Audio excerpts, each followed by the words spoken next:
Nous bénissons le Seigneur pour l'occasion qu'il nous donne de nous adresser au peuple de Dieu.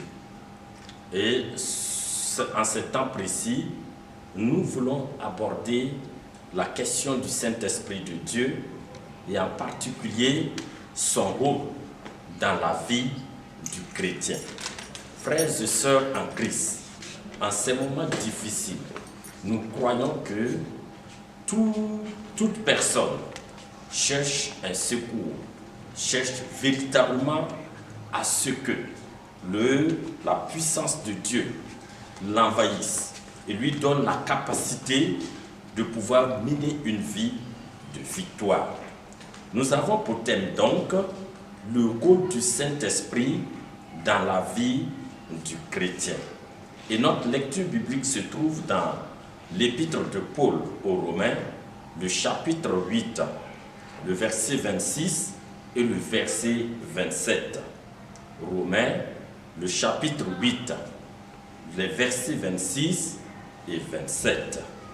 Il est dit: de même aussi l'Esprit nous aide dans notre faiblesse, car nous ne savons pas ce qu'il nous convient de demander dans nos prières, mais l'Esprit lui-même intercède par des soupirs inexprimables. Et celui qui sonde les cœurs connaît quelle est la pensée de l'Esprit, parce que c'est selon Dieu qu'il intercède en faveur des saints. Frères et sœurs en Christ, nous croyons absolument que plus que jamais, aujourd'hui, nous devons composer plus avec le Saint-Esprit de Dieu. Il a fallu le Saint-Esprit de Dieu pour que les disciples de Jésus et tous ceux-là qui sont venus en Jésus-Christ puissent être forts et mener une vie victorieuse dans les temps difficiles qu'ils ont vécus en leur temps. Alors, l'importance du Saint-Esprit ou le rôle du Saint-Esprit de Dieu dans la vie du chrétien. Nous le voyons déjà dans la vie de l'homme à travers les écrits de l'Ancien Testament. Dès l'Ancien Testament, Dieu donnait déjà le rôle du Saint-Esprit dans la vie de ses enfants ou bien de sa créature. Dans la création plutôt, quand il y avait le chaos, vous vous rappelez très bien que les premiers versets de Genèse nous révèlent que le monde était dans un chaos, dans une confusion totale. Et dès les premiers versets, nous voyons que le Saint-Esprit, quand il agit, il ramène l'ordre et l'harmonie dans ce chaos total. Nous voulons croire que nous avons de temps à autre des temps de chaos dans ce monde, des temps de chaos dans la vie des uns et des autres. Et c'est le Saint-Esprit de Dieu, comme dans le temps passé, dans le livre de Genèse, que nous pouvons voir, qui est capable de ramener l'ordre, de ramener l'harmonie dans la vie ou bien dans toute existence où il y a du désordre. Toujours dans Genèse, nous voyons que quand l'homme est créé, c'est par le Saint-Esprit de Dieu que la vie lui a été accordée. Genèse le chapitre 2 et verset 7. Là nous voyons qu'après sa création, tirée de la poussière, il a fallu souffler dans les narines de l'homme pour qu'il vienne à la vie. Par là nous voyons tout simplement que le Saint-Esprit de Dieu est la vie. Le souffle de Dieu apporte la vie.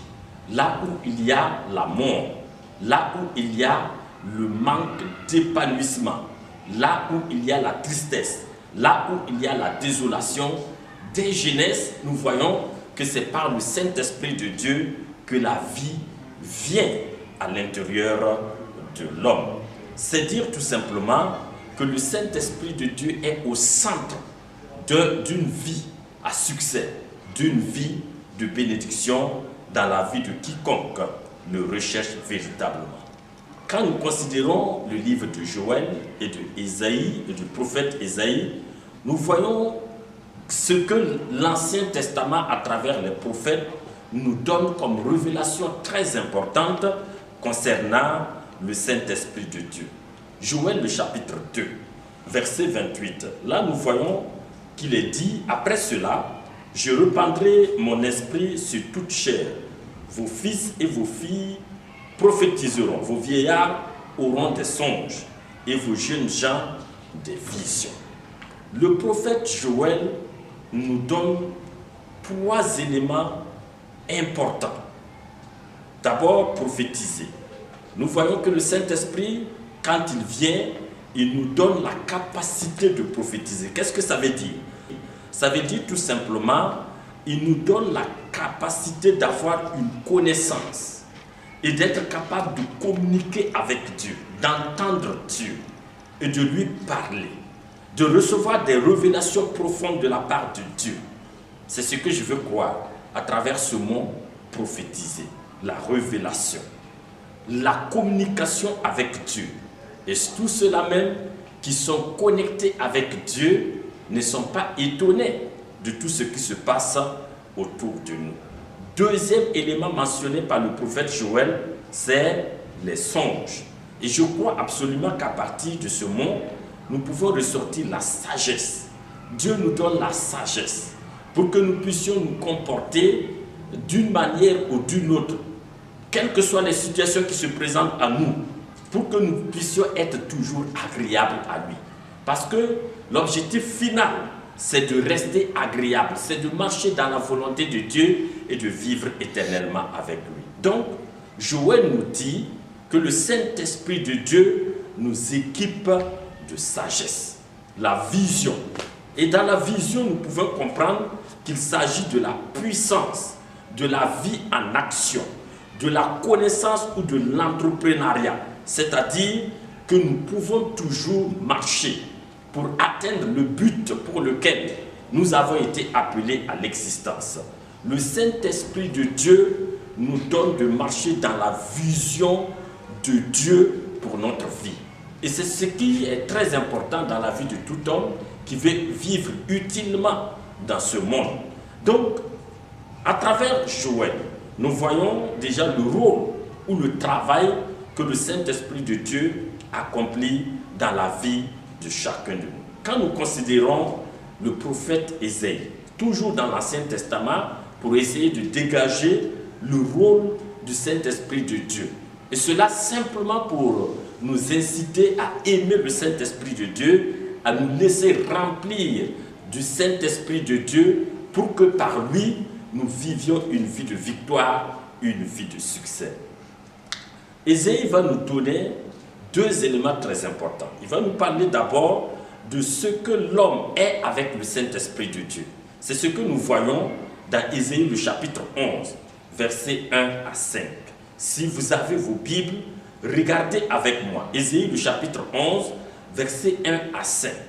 Là-bas, nous retenons qu'il est dit, à partir du verset 2, « L'Esprit de l'Éternel reposera sur lui, esprit de sagesse et d'intelligence, esprit de conseil et de force, esprit de connaissance et de crainte de l'Éternel. » Ce que le Saint-Esprit fait dans la vie de l'homme, ce que l'homme devient avec le Saint-Esprit de Dieu.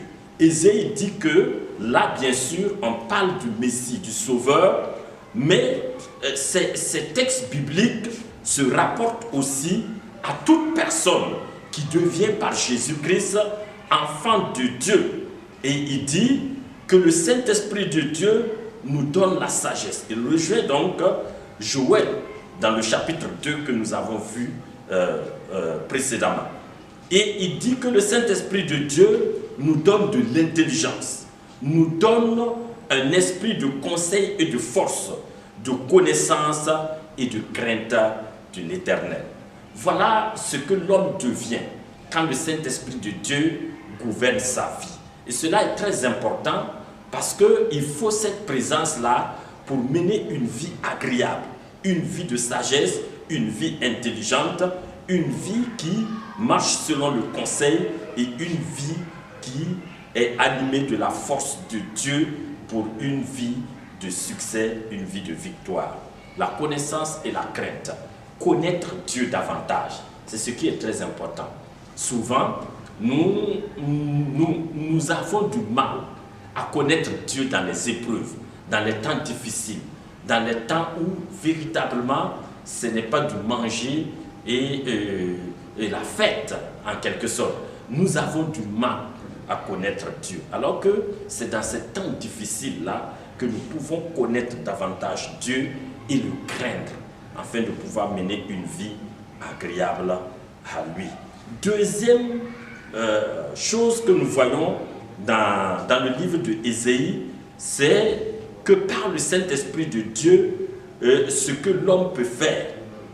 Le Saint-Esprit de Dieu, Ésaïe nous montre par le Saint-Esprit de Dieu ce que nous sommes capables de faire.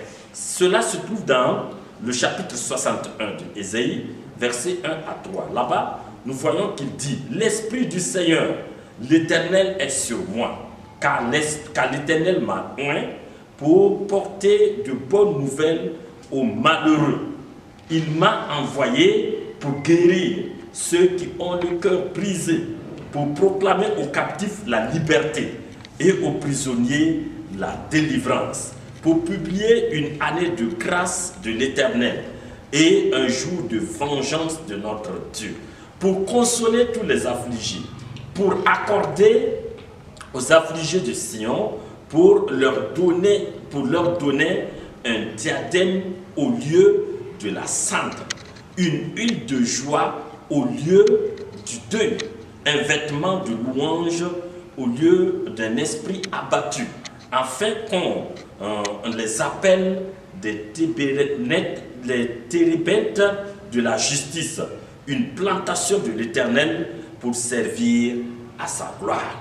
Alors, c'est très merveilleux de lire ce texte et de comprendre que ceux-là même qui ont le Saint-Esprit de Dieu sont des gens qui sont capables d'apporter la vie, d'apporter le bonheur, la délivrance dans les temps difficiles.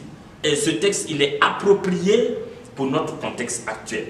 Il dit que c'est par le Saint-Esprit de Dieu, parlant de celui qui devait venir, le Messie, pour apporter une vie réelle dans ce monde.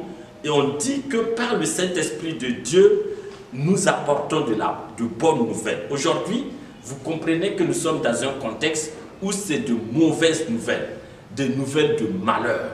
Et celui qui est le Saint-Esprit de Dieu apporte de bonnes nouvelles. Celui qui a le Saint-Esprit de Dieu guérit et guérit ceux qui ont le cœur brisé. Aujourd'hui, combien sont qui ont le cœur brisé, le cœur affligé? Combien sont des gens aujourd'hui qui sont dans la captivité, qui manquent de liberté? Et ceux qui ont le Saint-Esprit de Dieu vivent une vie de succès, une vie épanouie et sont capables d'apporter une restauration, une vie agréable dans la vie de ceux-là même qui sont éprouvés, qui sont dans les difficultés. Alors, voyez que l'Ancien Testament nous donne déjà des éléments très importants concernant le rôle ou l'importance du Saint-Esprit de Dieu dans la vie de l'homme et en particulier dans la vie de tous ceux-là même qui ont une relation parfaite avec Dieu le Père. Alors, après la chute de l'homme donc, le Conseil de Dieu a décidé de pouvoir apporter une restauration dans la vie de cette humanité. Et nous voyons dans l'Ancien Testament que Dieu sera à l'œuvre. Dieu sera pleinement à l'œuvre. Lui-même va exécuter les choses à travers le peuple d'Israël pour ramener de l'ordre, pour ramener sa volonté dans la vie de ce monde-là, pour que l'homme puisse retrouver la vie, parce que sans Dieu, il n'y a pas de vie. Et nous voyons dans la Nouvelle Alliance que Jésus-Christ va venir pour accomplir, pour manifester cette volonté déjà dépeinte dans l'Ancien Testament. Et c'est pourquoi Jésus-Christ va venir, il va mourir pour porter nos péchés, afin que nous soyons libérés, affranchis du monde des ténèbres. Et quand Jésus-Christ a terminé sa mission, il est du devoir du Saint-Esprit de Dieu de continuer l'œuvre du Père, Dieu, et de Jésus-Christ le Fils. C'est pourquoi, quand Jésus-Christ partait vers son Père, il va dire, je pars vers mon Père et j'accomplirai ce qu'il a promis pour vous. Donc, Dieu et Jésus-Christ savaient qu'il était très important et très actuel pour ceux-là même qui se sont confiés à eux de recevoir cette promesse qu'il avait déjà donnée dans l'ancienne alliance. Et c'est ce qu'il va faire. Nous allons voir que le jour de la Pentecôte, quand vous considérez le livre des Actes des Apôtres au chapitre 2, nous voyons que le Saint-Esprit, le temps du Saint-Esprit, l'inauguration de l'ère du Saint-Esprit va être une réalité afin de pouvoir conduire l'Église vers une vie de succès, une vie de réussite totale.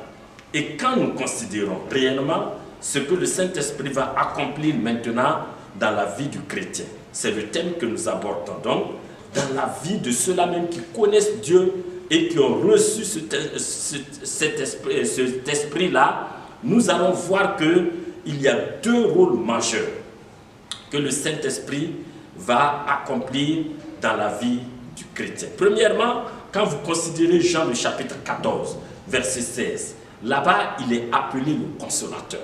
Donc, l'œuvre de consolation.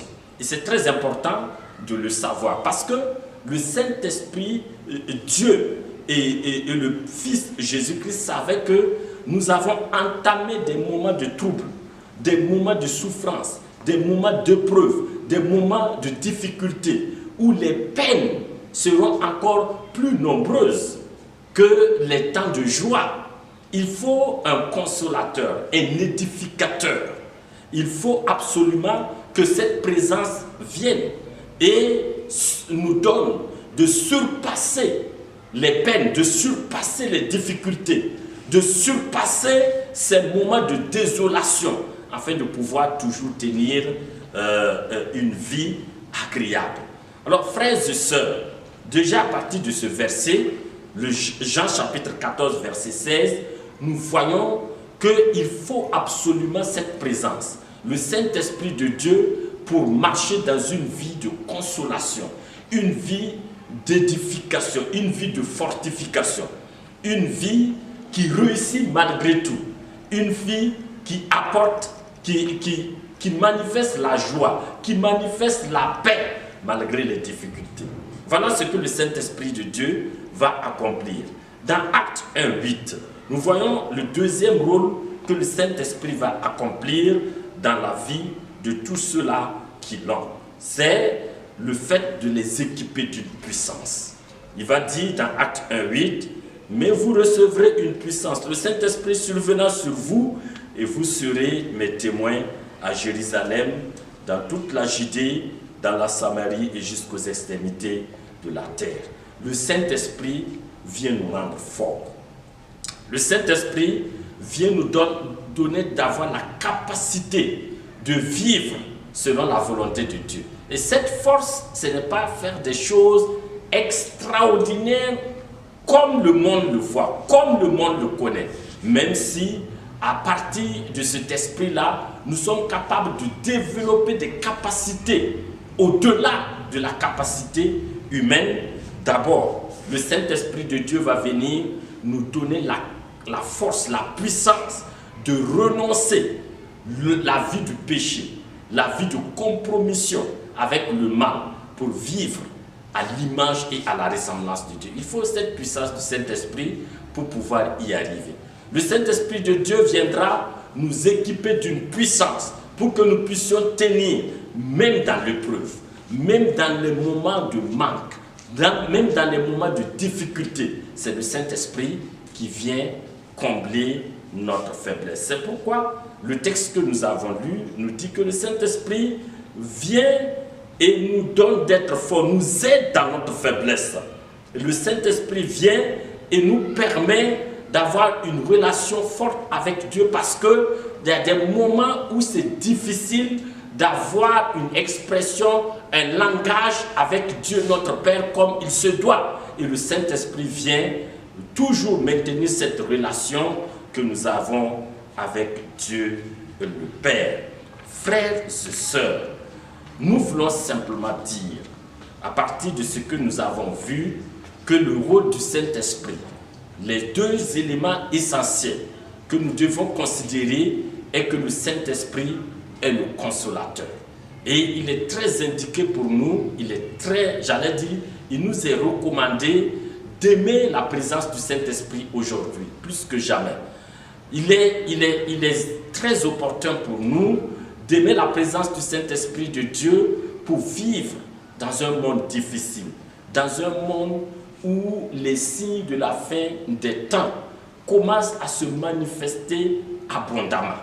Il est bien vrai que ce n'est pas des choses qui sont nouvelles. Depuis l'avènement de notre Seigneur Jésus-Christ jusqu'à aujourd'hui, il y a eu ces choses-là. Mais nous voulons croire à la parole de Dieu qui dit que ces choses vont s'accélérer parce que nous tirons à la fin des temps. Mais il faut le Saint-Esprit de Dieu. Et cette présence va nous aider à pouvoir tenir malgré tout. Il faut la présence du Saint-Esprit de Dieu pour avoir cette puissance, toujours vivre agréablement selon la volonté de Dieu. Parce que Jésus va venir. Il va venir chercher ceux-là même qui lui ressemblent. Ceux-là même qui ont marché dignement avec lui pour qu'ils vivent éternellement avec lui. Alors c'est pourquoi il est très important pour chacun de nous d'aimer plus que jamais la présence du Saint-Esprit de Dieu pour vivre une vie de succès, une vie de réussite, une vie de gloire. Je voudrais m'arrêter là. Pour cette intervention, nous avions beaucoup de choses à dire, mais nous voulons nous arrêter là, espérant que par la grâce de Dieu, nous allons nous retrouver afin de pouvoir rentrer en détail, développer ces différents points que nous avons commencés.